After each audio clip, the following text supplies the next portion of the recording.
My name is Andy, and this is the most magical podcast on earth. When I'm not on holiday at Walt Disney World, I'm planning a holiday to Disney. And when I'm not planning a holiday to Disney, I'm talking about Disney with other UK fans like me who make the trip to Orlando and the House of the Mouse. So if you too are crazy for Daisy, then this is the podcast for you. Or maybe the Disney novice just thinking about planning your first trip to Walt Disney World, rearranging your second trip to Walt Disney World, and you thought that Mandalorian was some sort of citrus fruit. Well, then this really is the podcast for you. Each episode, I'll be chatting to other Disney superfans from around the UK to share their memories and their magical times. And this week, Meg, who stayed at value, moderate and deluxe resorts at Disney, tells us which one is the best value for money. We had some of the best Disney experiences at that hotel. Also going to be answering your Walt Disney World questions, getting the latest news from the parks, everything you need to know if you're planning a trip to Walt Disney World. And make sure you keep in touch as well on Facebook, Twitter and Instagram. We are at PodMagical. This is the most magical podcast on earth as part of the Secret Recordings Network. Thank you for your questions that have come through over the last couple of weeks.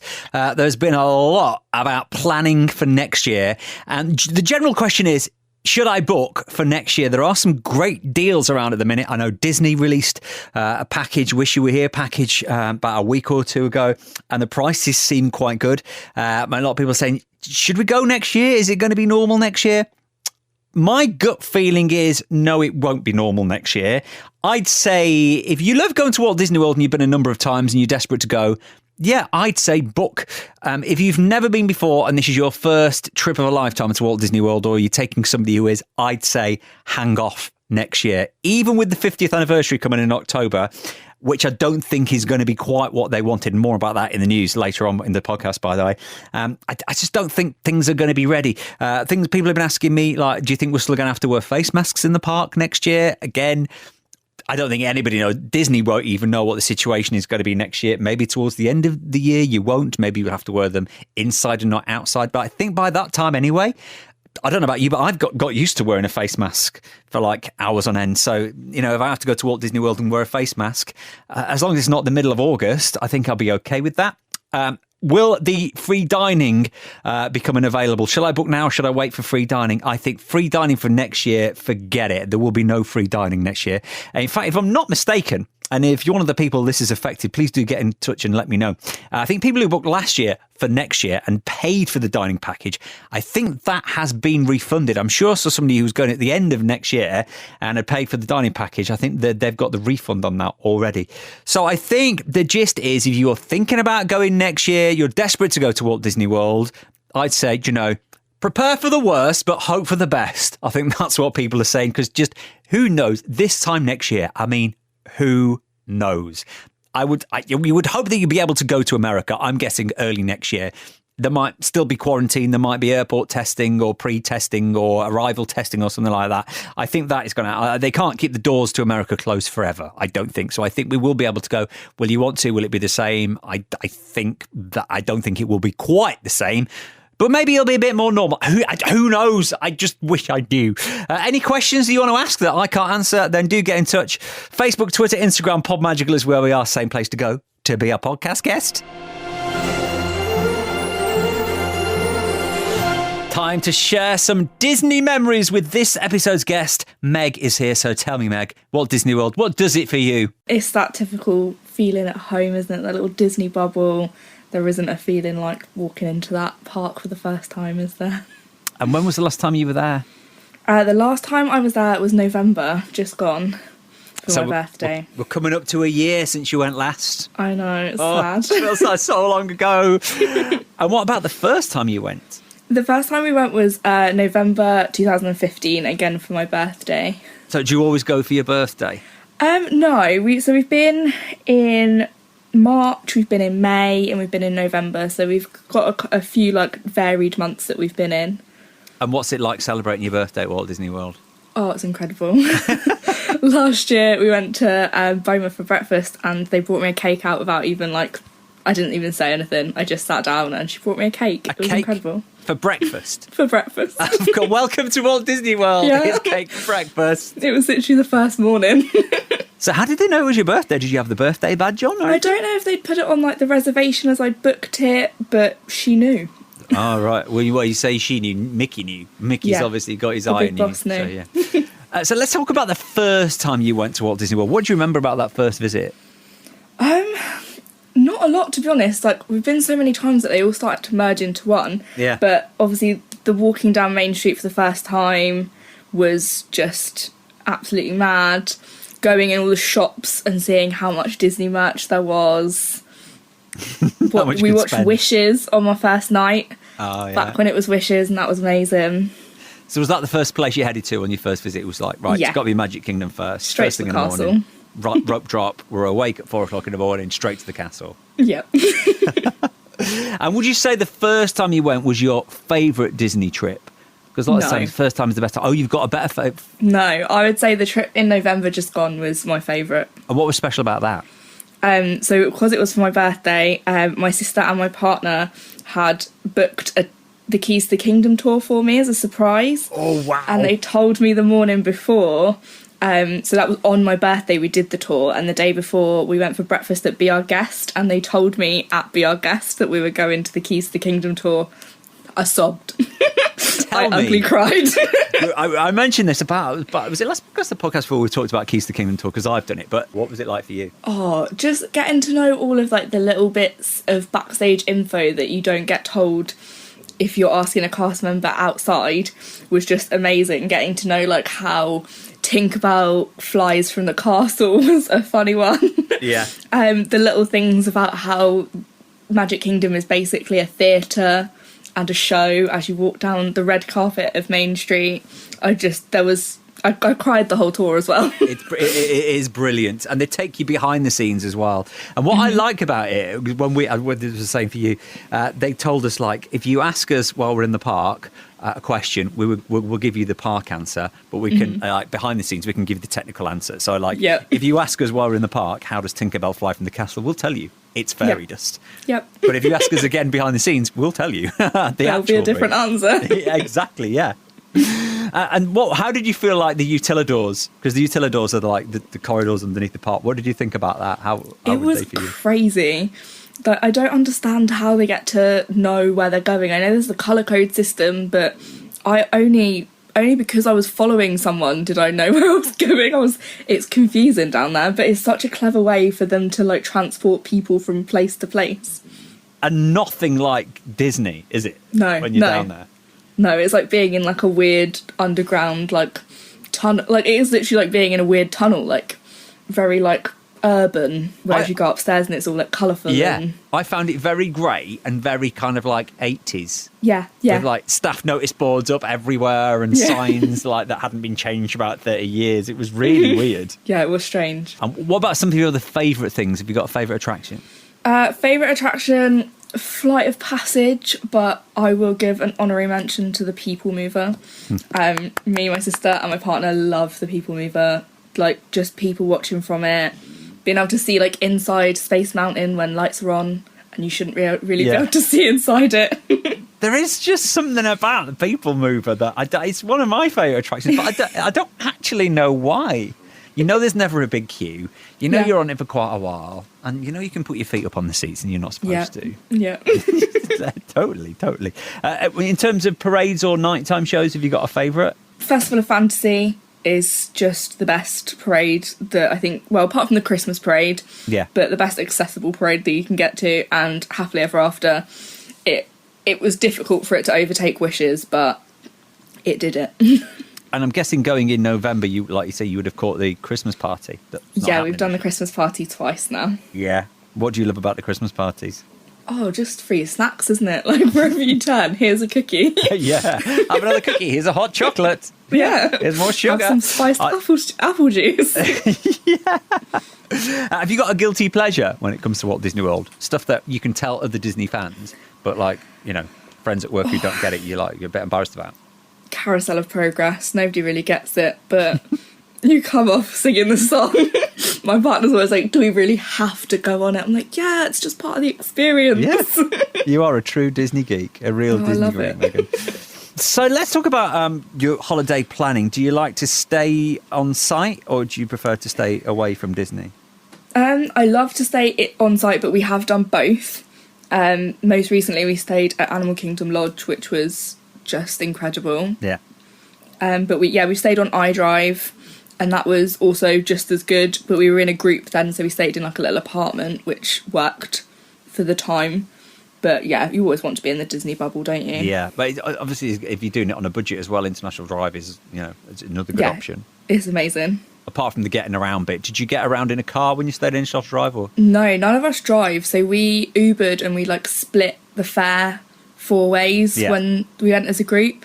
So that did work out, like I think it ended up being like $3 or $4 each way, which works out quite good, to be fair. Yeah. But if you can be there and have the free transport, then even better. It's much better for getting around. And in terms of eating, have you got a favourite Walt Disney World restaurant? Boma for breakfast, but I'm not sure if it was the free cake that pushed me over with that one. It's not all cake for breakfast if you've not been before to Boma.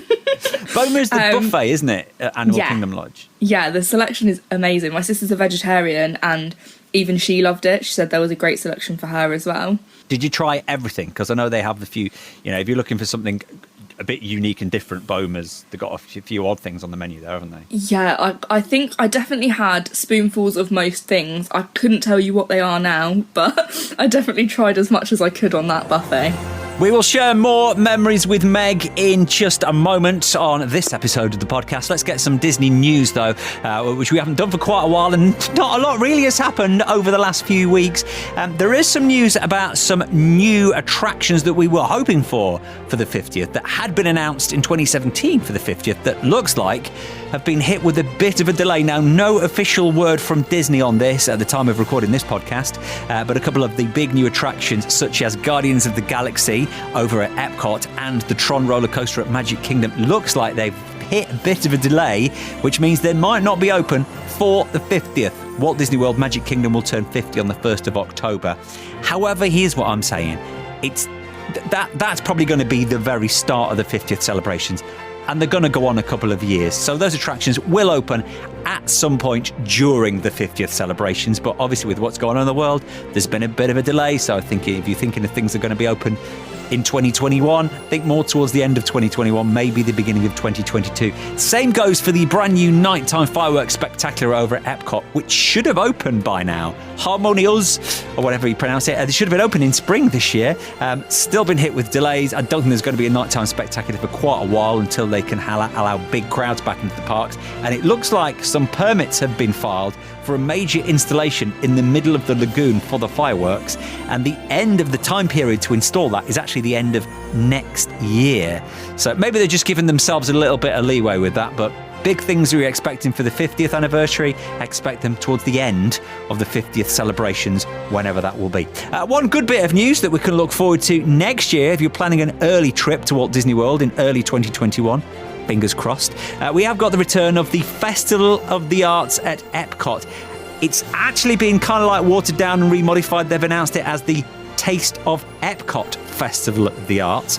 Of course, when Walt Disney World reopened, they opened at Epcot with the Taste of Epcot. So it's kind of going to be what you would expect from Festival of the Arts. There's going to be over 15 different food studios with culinary art around the world showcase. Also, your chance to see some artists showing some of their displays and purchasing some of those as well. Some special photo locations around the park. The paint by number mural that they usually had. One thing that I noticed is missing from this year's Festival of the Arts is the Broadway performers that usually performed over at the America Pavilion.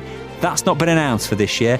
There are going to be performances there from people like the Jaminators, but in terms of like some of the bigger events with the bigger crowds, not going to happen this year. But at least it's something to look forward to if we are lucky enough to go to Walt Disney World early 2021. Keep up to date with all the latest news over on our socials, Facebook, Twitter, Instagram. Pod Magical is where we are. Same place to be a podcast guest. And it's Meg we're sharing the magic with on this episode. And so when it comes to organising and being the organiser, are you the organiser? I'm a massive planner, so I do all the research. We have little meetings of whoever's going, where we sit and we plan out where we want to eat, what fast passes we want to do, what dates we're doing what. And then last trip I took it a bit further and I created a spreadsheet. Good, got a spreadsheet. Which my sister laughed at me for. Yeah. But when we got home, she said the spreadsheet made the trip the best trip that it could have been, because we knew where we were going and we knew what time we need to be where. So yeah, she ate her words a bit there. Yeah, you've got to have somebody who takes on the organisation.